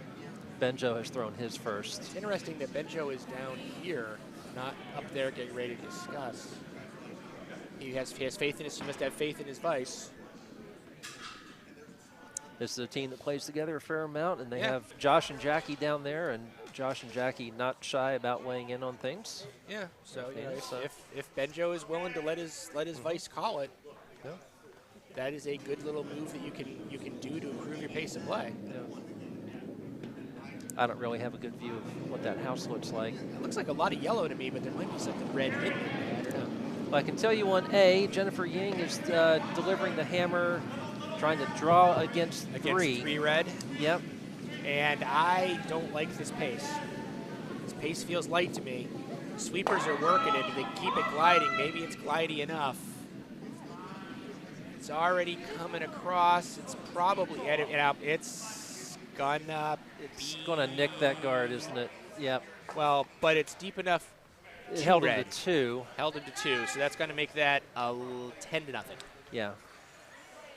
All right, so that's 2 red on A. Yep. Michael Ray says, by the way, says he went to the London Five Guys in September. My wife would not let me go to Five Guys. We walked past it, but she wanted to eat at local places, which is understandable. We can eat at Five Guys. We can go to the mall 2 miles away from us and eat at Five Guys. Hey, you know, Mad Cow in England and everything. Yeah. Oh yeah. Although Five Guys does a pretty good job cooking their stuff. I think so. Okay, so what's Benjo? The call is Benjo playing a circus shot here? Is he doing a raise over on D? I'm going to go take a look at this house. Please do. Let me know what's going on. So for those of you who can't actually see at home, currently Benjo's getting ready to throw his last on sheet D, and the house looks distinctly unfriendly to him. I mean, he's got a 10-2 lead, so it's not really a problem, but he's trying to avoid giving up a big number.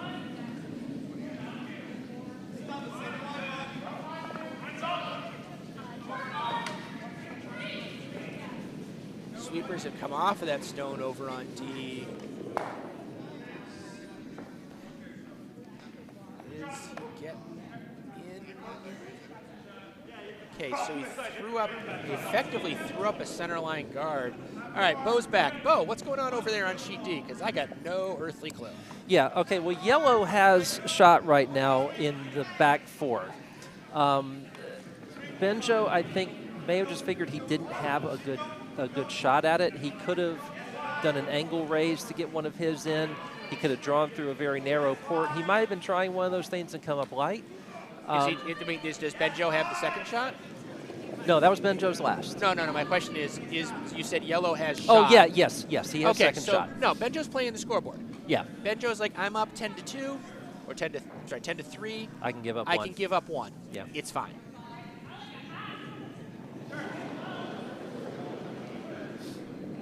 I mean, it's a good force. Yeah. Is Benjo usually that limpy? Is he okay? That looks like Benjo.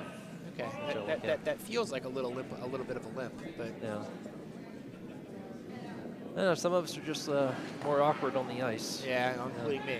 But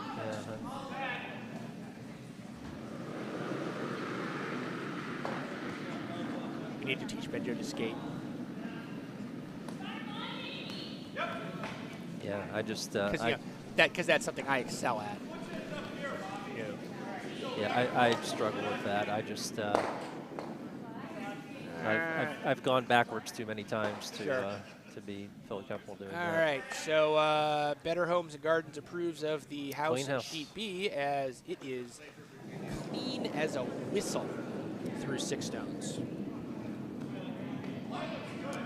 Yellow hammers on the way over on D. They came up weight, looking to accomplish something, maybe get a second stone in. They made some contact, pushed a stone that wasn't in the house through the house. Pretty sure that means, based on what Bo said earlier, probably yellow 1. Yellow 1. Yellow 1. So confusing house, but Benjo deals with it appropriately, and it is just a yellow. To make that score 10-4, which is comfortable. We'll go with comfortable. Yeah, this is where I think you may base the decision to shake on where the rocks end up, playing an even end so that they're back here so you don't have to move them all back down. Yeah, it's fair. That's a fair cop. Yep.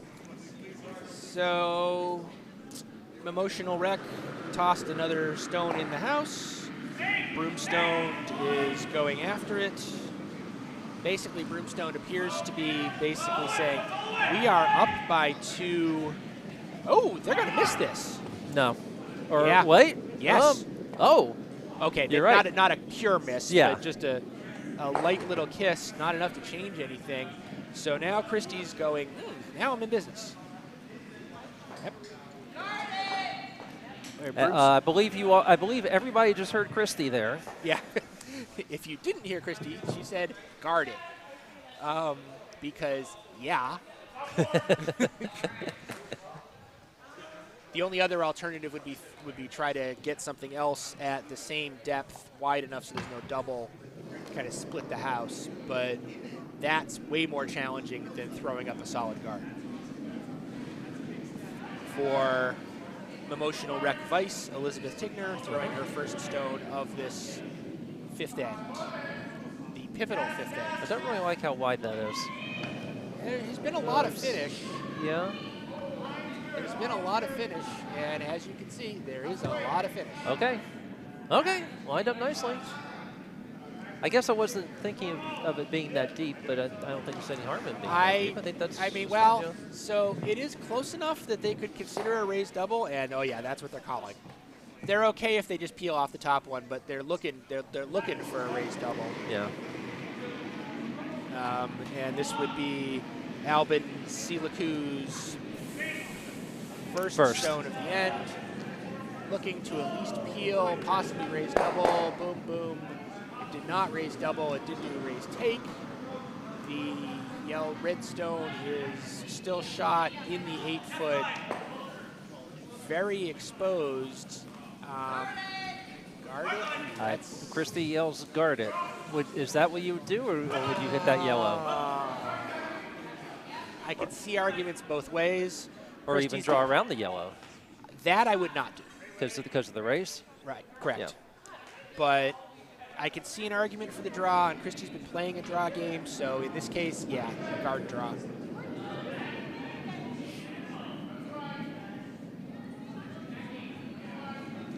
Elizabeth Stone is on the way. Sweepers are on it, like they're concerned about the line. I can understand why. The cut's already started. I'm not even sure they got enough length to get into play yet. Boy, that's going to be a long guard. Yeah, it's going to be a hog No guard. guard, yeah. That is a worst case scenario. Yeah. Because now Alban just has a Stone empty open. hit. Boy, they spent no time on that Yeah. discussion. Sometimes, Yeah. sometimes it's easy. Yeah, So the only problem here is he going to miss it? And this looks like the answer is no. Looks think like it's he's fine. solid. Solid nose in my mind. Maybe Yeah. a little inside roll. Fine. We're just trying to force, no issue there. So Kristy has a hit and roll under. This would be for her first. Kristy does Kristy have hammer this end? No, Kristy does not have hammer this end. Correct. So if force is okay, a steal is obviously preferable. A blank is still possible, but not terribly likely.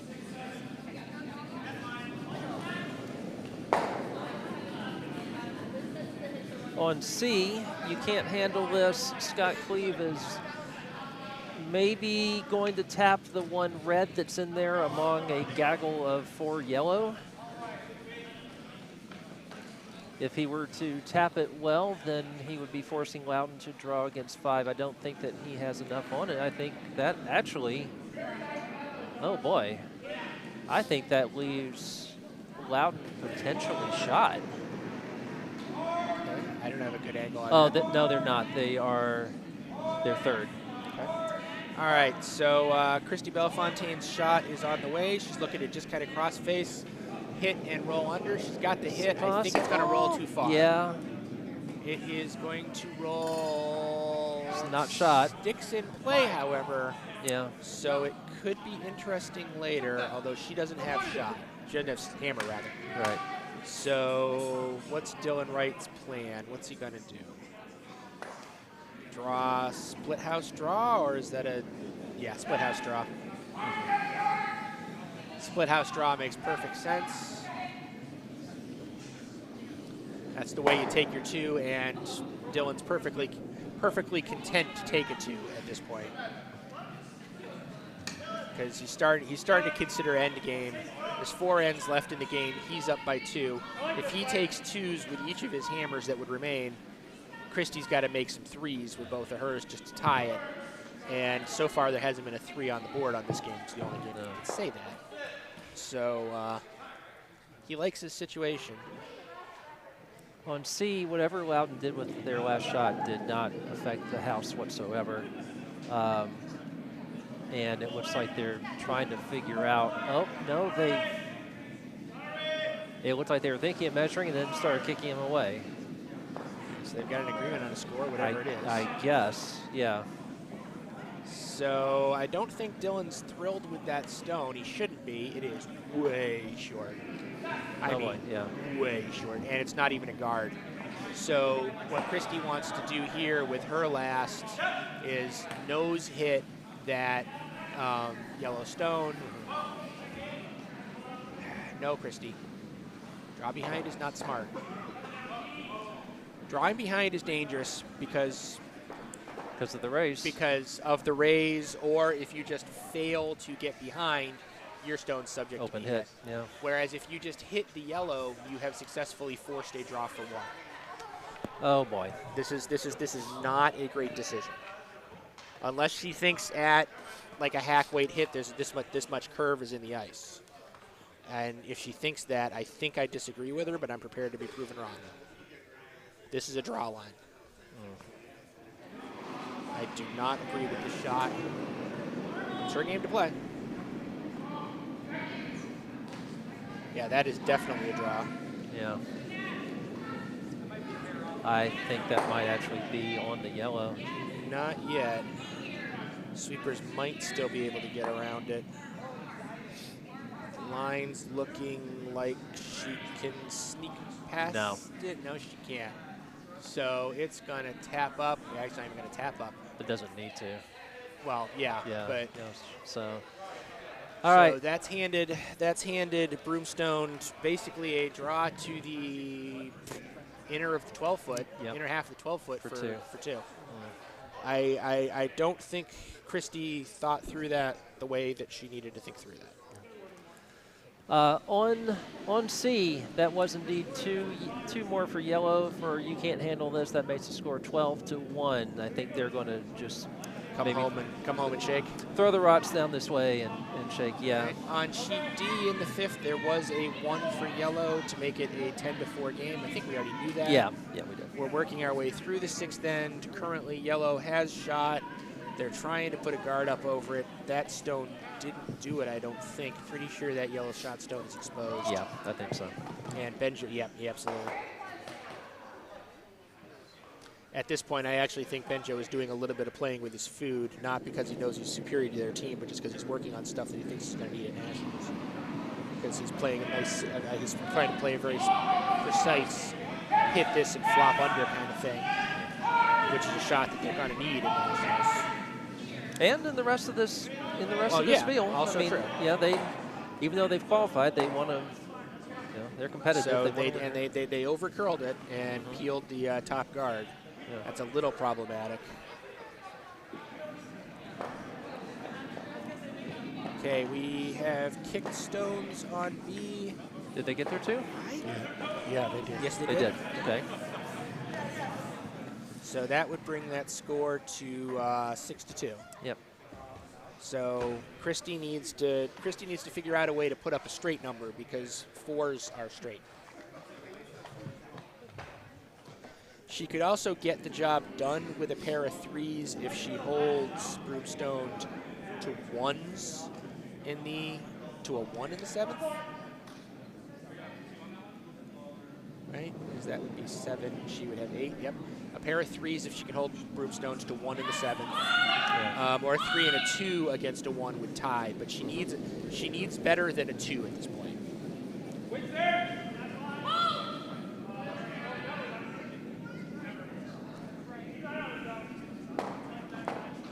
Sheet A looks very confusing, and it's not really.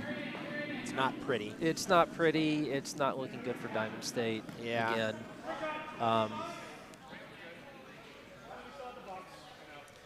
And Broomstone'd is quite properly here on sheet B. When you're protecting a 4-point lead as the game's starting to approach the closing stages, bring the game into the house. Yeah. Because you're okay with giving up a 1. You're okay with giving up a 2. You just don't want to give up a big number. And bring it into the house early, we usually avoid guards. You tend to get a smaller number unless something really weird happens. So we're kind of, this one is playing according to the book, basically. It looks like Kristy has called for a draw. Probably a corner guard because she needs guards at this point. Yeah. Is this going to get over the hog? That's an interesting line for the corner guard. That is a strange line for the corner guard. Yeah. And does it get over the hog? Yes. Elizabeth does not give up on those. I didn't know if she had enough material to get there, even giving her her best.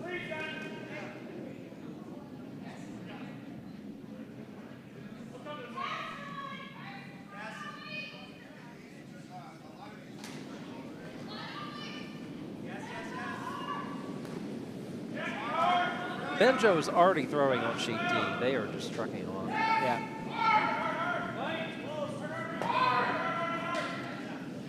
And Benjo has I was going to say a fairly simple hit, but he didn't hit it. Yeah, he peeled that guard again. Yeah, and he has one more shot. So. Yeah, because Benjo has hammer this end because he gave up the 1 last end. Yep. So he's still got 1 more, and you forced the other team to put the hammer back, to put the guard back. Yep. And if they miss, you have a wide open shot. For 2, which would put the game to bed. I mean, I'm assuming that even if they steal the 1, the game's I would assume they're shaking put to hands bed, after this, yeah. You're not obligated to play until you're mathematically eliminated, Yeah. and that takes, you can't really be mathematically eliminated until the last end, usually.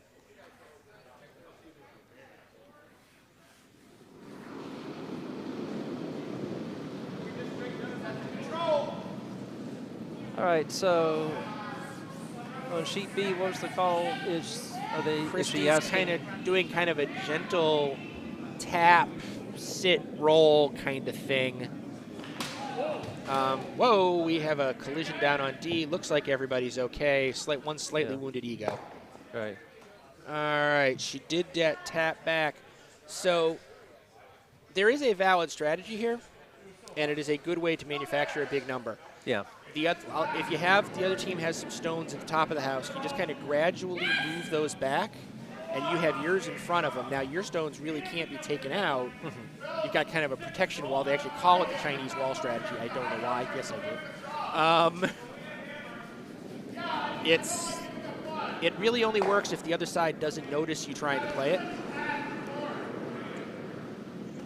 I think she hit maybe just a little too hard and left it exposed. No, that's fine. Exposed isn't really a problem here. Yeah. Especially if he does over curl on. Actually, he's gonna. And this is why you do that. Yep. This is why you play that strategy. This is why you leave that yellow backer. Jams. Yeah, the Chinese wall strategy relies on jams. Now, she doesn't have a jam at the moment. Nope. So she has to either try to pile another one in, which is because of that very tall red guard, that is a difficult draw. Or she could.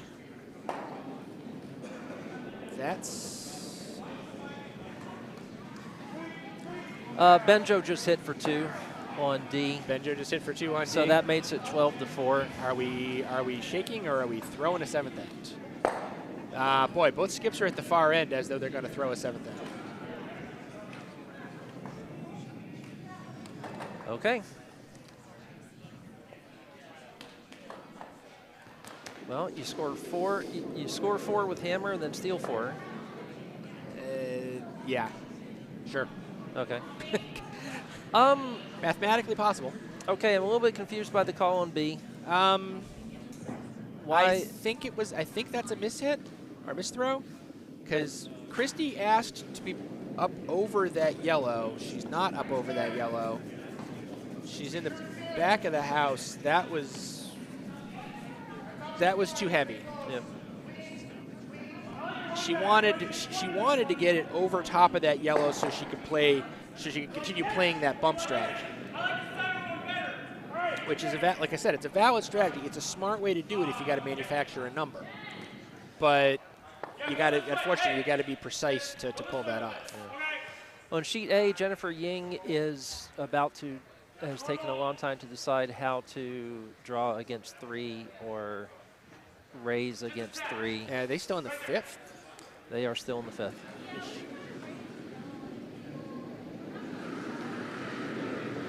Broomstone'd stone on the way. He's looking to do a raise take. He's not going to get there. He's going to pop one of his 2 yellows. I just don't know which one yet. He's just going to tip that yellow, roll over. Kristy will sweep out the shooter. It will be out of the house, still in play. Okay. That could matter later for a potential jam catch on something down the road. It doesn't look like it right now, but there's still a lot of stones to play. So Kristy is now changing up her strategy. She's not really changing up her strategy. She's reconsidering her strategy. Oh, Jennifer Ying with a nice angle raise that I think will end their shutout. I think so, and it looks like they're shaking hands. I'm going to say that was 1 yellow. We made the board. They made 1 yellow. Yeah. I think. And they're shaking, yeah. And they're like, okay, we've had our fun. Yep. So Broom Service scores 1 on sheet A. We think. It was 1. I had a pretty good view of it. Okay. So. Okay, we're pretty sure. Yeah. And that is final. Yep, they're sliding the stones home. All right, so Kristy asked Elizabeth? No. We still throwing? Lena's still throwing? Lena's still throwing. Kristy asked Lena to bring a second one into the house. And it's going to be in the house. Wow, this actually may bury nicely. Very nice. Kristy says great shot, and she's right. And also, well, Kristy's mostly right. The problem with that is that they're close enough that a high weight slash on that takes them both. If you're going to be that close, you pretty much have to be frozen, because otherwise, really, all he has to do is get about a third of that top red, and they'll both go. You can either accomplish it with that yellow, or he could have done it with his shooter. It looks like it was open enough, but he just looks like he's playing the safe, smart game, raising their yellow onto it. Except at the moment he's wide. At the moment, all he's going to do is peel off his top yellow. okay. So Kristy now wants to try to guard those two up, scoring guard or non-scoring guard. I'd recommend a scoring guard, but okay, she's recommending a high guard. That's fine. That's defendable. I would apply more pressure by trying to put a third scoring stone in, because particularly at this level there is power in score. But on the other hand, by asking for a high 3 guard, if it's a little heavy, it's a scoring guard. Whereas if she asks for a full 12 and it's a little heavy, she puts a three spot in the middle, and that's just begging to be blown up.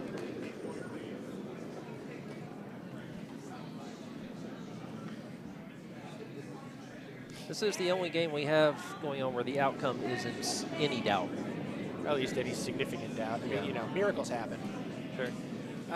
This stone needs to curl in a little bit. They're trying to push it. I don't see it happen. I think they waited too long. That is exposed guard. The weight was about right, but the line just did not work. So unfortunately for Mimosional wreck. I think it's Mimosional. Right, yeah. Broomstone'd has a fairly open hit that probably slashes both of those reds out. On the other hand, it's already moving. It's already moving a lot. Wow. No, it's got enough. That'll work. Remember how I was saying that catcher stone? Nope, that didn't matter either. Okay.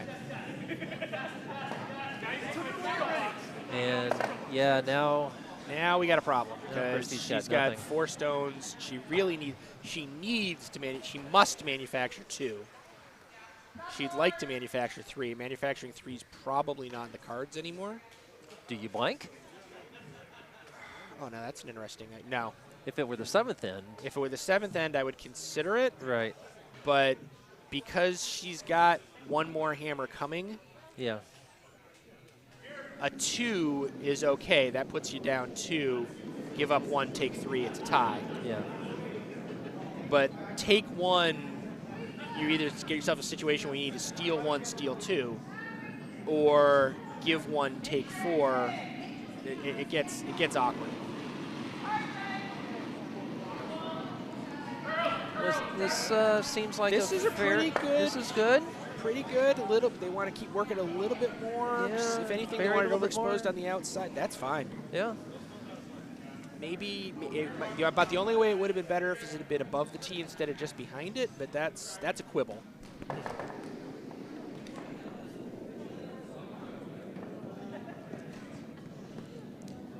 Yeah, the big problem that they have is that Dillon Wright has really, I mean, I haven't been keeping an official stat on him, but I'm pretty sure he's curling in the 70s or 80s, Yeah. which is a pretty good number for a U5 For this, event. yeah. And, you know, he's not likely, he's not missing much. So On sheet C, they are lining the stones up in order, getting ready to shake hands, because that's going to be 2 more for yellow. well, it's not over yet. Yellow has the, oh no, never mind, that's a yellow stone from sheet B. Yeah. Is that the hammer? Was that the hammer on the 6th? Yeah, that Yep. was the hammer All on right, the 6th. game over on C. Yeah, 14-1 final.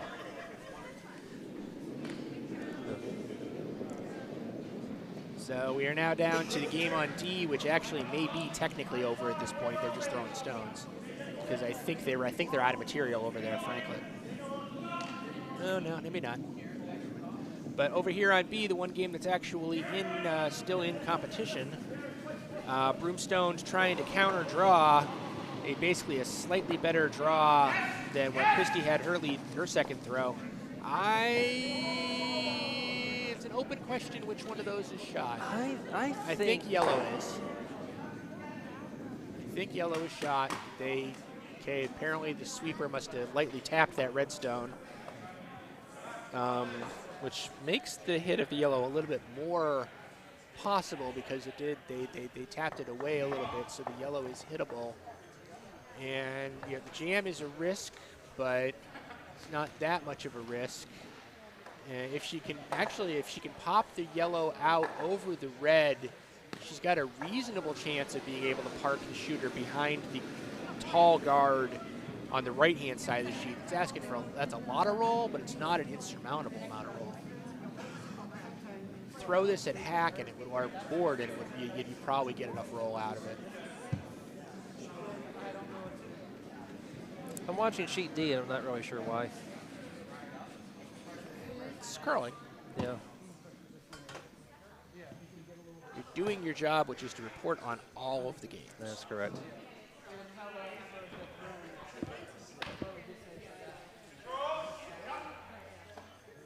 Kristy's taking a look here. She's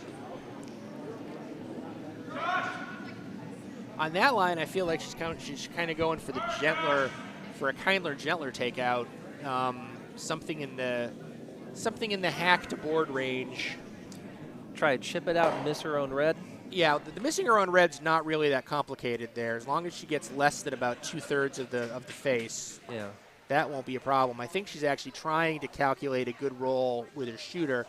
She wants to spread it as wide as possible, basically. What she doesn't want to do is she doesn't want to end up like on the center line or any place doubleable. Benjo's lying 3. This is a shot to avoid mathematical elimination. They have one more stone to send. Oh, yeah, they do. So, is it Kristy's over curling? First shot, if she misses the guard, this is nice. Okay. Not bad. That is a way to do that. Yes. Okay.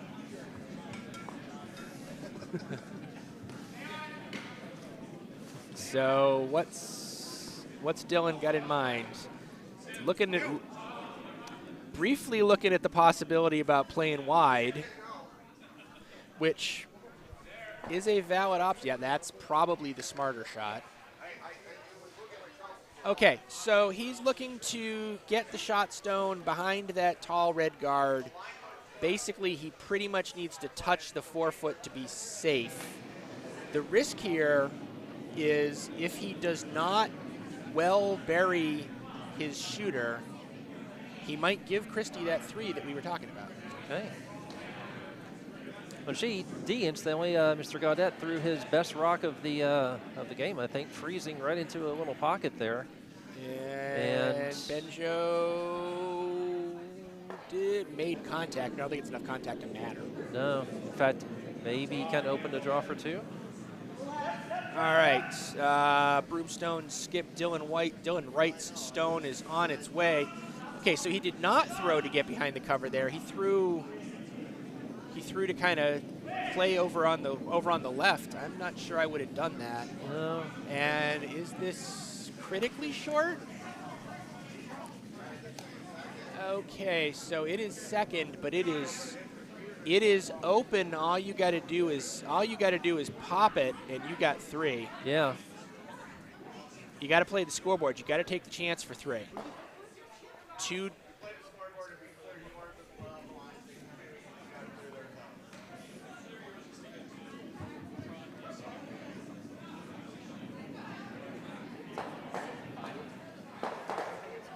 Oh, they're kicking away rots on D, and they're shaking hands.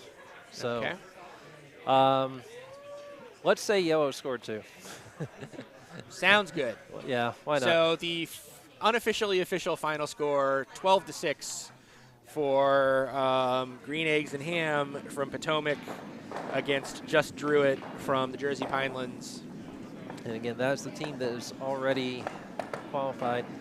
Right. I may leave you to call at least the first part of the last end on B by yourselves because I need to get ready to to work on the ice. Well, I mean, there's still 2 ends to go. because this is only the 6th. Are they going to? Yeah, but they've slowed down now. They have slowed down dramatically. You are yeah, correct. that. Which is not great for Kristy. No, it's not. She needs that 8th end at the moment. Yeah.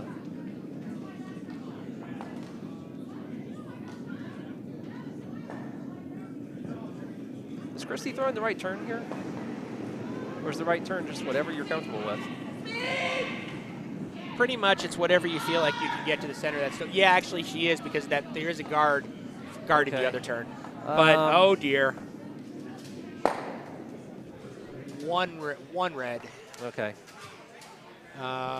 So that makes that 6-3.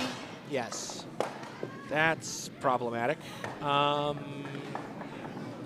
Especially since there's probably only one end left unless they can really boogie. And Kristy's looking at it right now. Okay, they're gonna throw it, as they should. They just gotta mind the pace.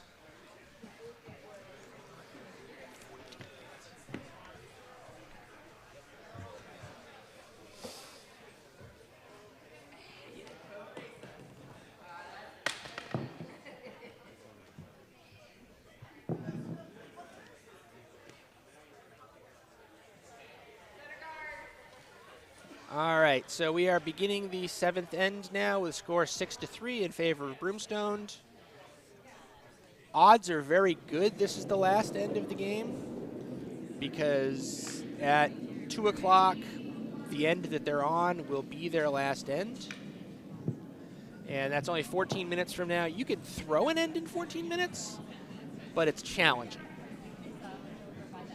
So odds are good this is the final end, so Kristy needs to figure out how to steal 3. And going in the house isn't going to do it, because that stone is hittable. And at this point, Broomstone skip Dillon Wright's going to ask his lead Nathan Woolsey to hit, because there's no reason to dork around.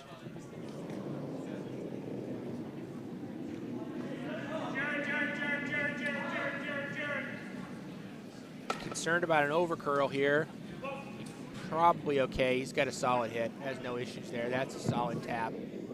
Little roll to the inside, not enough to be an issue. Does bite the top, so it is hittable if Kristy wants to do it. Kristy's going to play the draw game.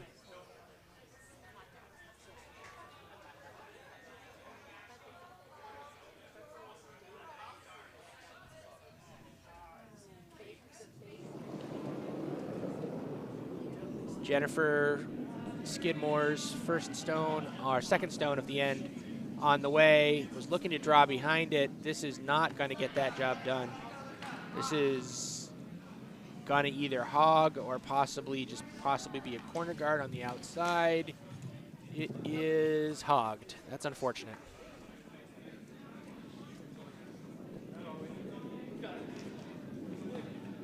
Dillon taking a look at it, figuring out his strategy. I think he's just calling for a house split. Yep, he's calling for a house split. That makes sense. Keep it nice and simple. No drama. No need to play fancy.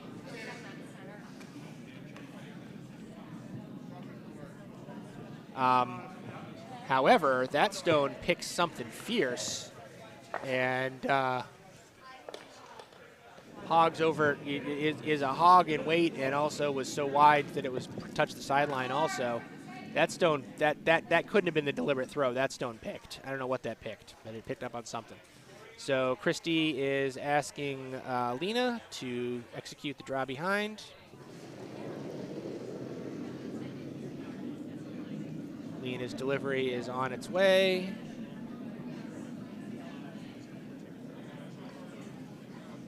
Starting to cut. Looks like it's got enough room. How's the weight? Is it too heavy? I think it's going to be too heavy. It's in the house. It is. Yep, it's through the house.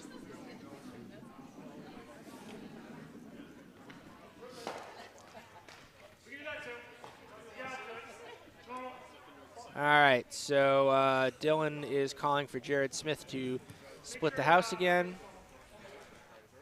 Unlike the first stone that didn't quite do that.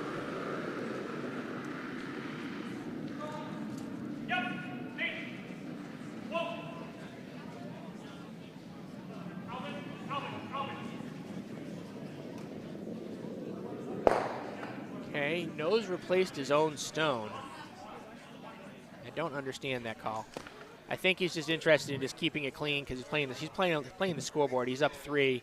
He's trying to minimize what's in the house, what's in play.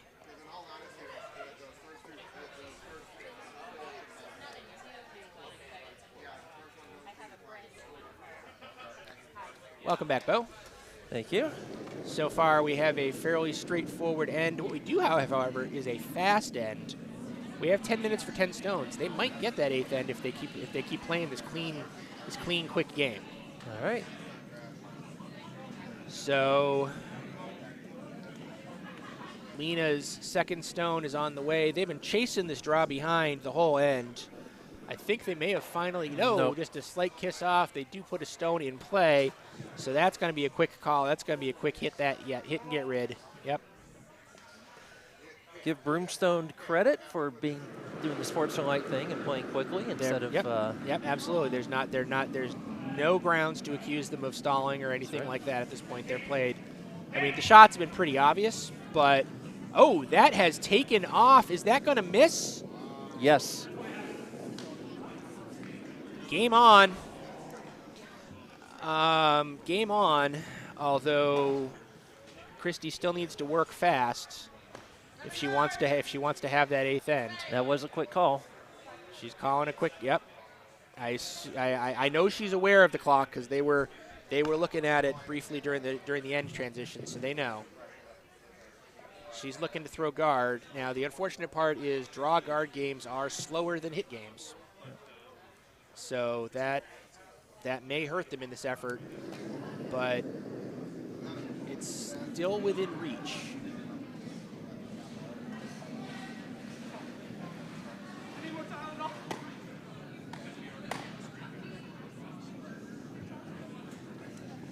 Since the draw behind, is it too heavy? Yeah, it's too heavy for a guard, and it's way too straight, and it's way too through. Yeah. Yeah, that's through. Right. Okay. 8 minutes, 7 stones. Kristy just took a look at the clock. She knows. Alban throwing his first. Looking to hit a take. That's going to miss on the other side? No, it's not. It's got it. Yep. It's got it. And nice clean extraction. So Kristy's left, come in behind. Yep, that makes sense. Calling it very quickly. Elizabeth is in the house. Ready to go. Not in the house, in the hack, ready to go. And here goes the stone. It is on its way. She's looking for a draw behind.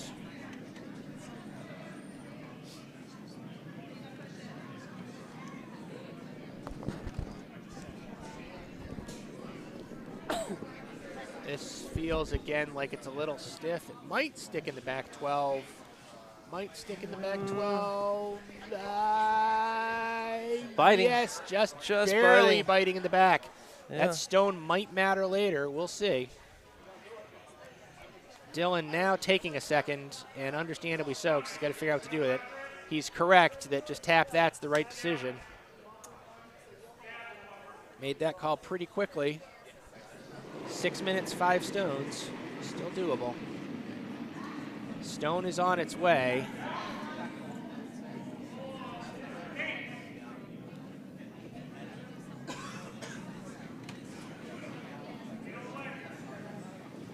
Is he going to get the tap?